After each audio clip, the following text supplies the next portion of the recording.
Hello everybody, and thank you for tuning in to the weekly report. Medical IDs, enemy of privacy, liberty, and health.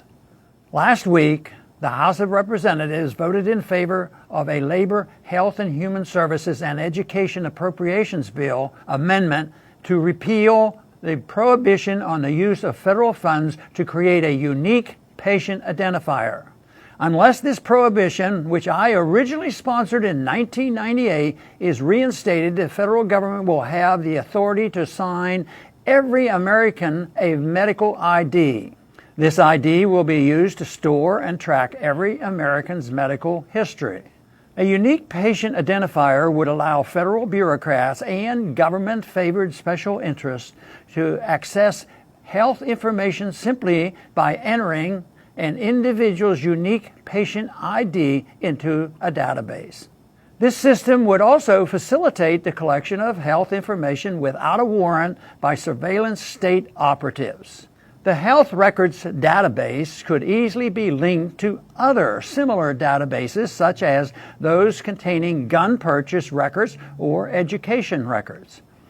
If mandatory E-Verify becomes law, the health records database could be even linked to it, allowing employers to examine a potential employee's medical history.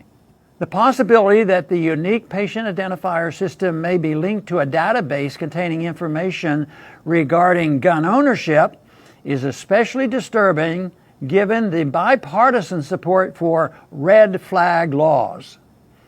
These laws allow the government to deny respect for someone's Second Amendment rights without due process and based solely on an allegation that the individual is mentally unstable and likely to commit an act of gun violence.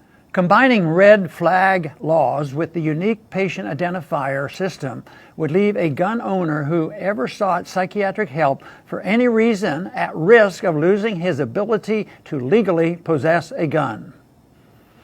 Unscrupulous government officials could use medical information to harass those whose political activities challenge the status quo. Anyone who doubts this should ask themselves what a future J. Edgar Hoover or Lois Lerner would do with access to the medical information of those involved in political movements he wishes to silence. The unique patient identifier undermines one of the foundations of quality health care, the doctor-patient relationship. Accurate diagnosis requires that patients share intimate details about their lives, ranging from details about their diet and exercise habits to their sexual history and alcohol and drug use, with their physicians.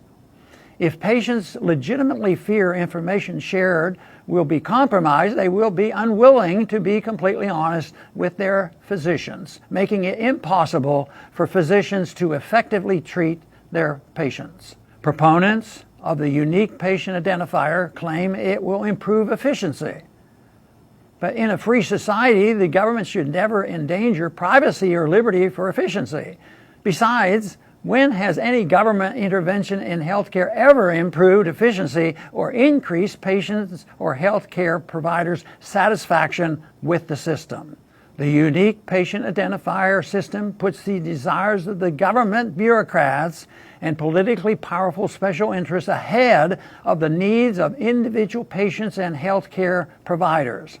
Instead of further intervening in healthcare and further destroying our privacy and our liberties, Congress should give patients control over their health care by giving them control over their health care dollars through expanding access to health savings account and health care tax credits. In a free market, patients and doctors can and will work together to ensure patients' records are maintained in a manner that provides maximum efficiency without endangering privacy of liberty.